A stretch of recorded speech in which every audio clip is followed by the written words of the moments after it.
ఇక్కడ లేనప్పుడు నీ నోటుకొచ్చినట్టు మాట్లాడావు. తీరా నేను ఎదటపడేసరికి దండకాలు, స్తోత్రాలు, సాష్టాంగ ప్రణామాలు. అదిగా స్వామి.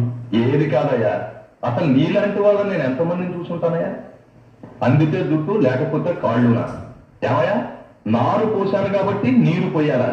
అంటే మీరంతా మొక్కలు, నేను నీళ్లు పోసే కూలివాడిని. నీ అసాధ్యం గోలా. ప్రతిరోజు పొద్దుటే చెంబుడు పాచి పట్టిన కోనేరు నీరు తీసుకొచ్చి నా నెత్తిన పోసేది నువ్వే కదయ్యా. ఏదో 30 ఏళ్లుగా 30 ఏళ్లుగా నా నెత్తిన పాచి నీళ్లు పోస్తున్నావు గనక నీ కూతురు పెళ్లికి నేను డబ్బివ్వాలా? అసలు ఫైనాన్స్ డిపార్ట్మెంట్ కి నాకు ఏంటయ్యా సంబంధం? నేను గుడి వెనకాల ఏమైనా బ్యాంక్ పెట్టాననుకున్నావా? అది కాదు స్వామి. కన్న బిడ్డ పెళ్లి చేయలేక అంత పెళ్లి చేయలేని వాడివి పిల్లలెందుకు కన్నావయ్యా? నేను కంటవేమిటి స్వామి? మీరే. నేనా? కాదు స్వామి, పుట్టించినా గిట్టించినా తమలేనే కదా అని మాట్లాడితే ఇది ఒకటి నేర్చుకున్నావు, లీల. వాడెవడో నోళ్ళు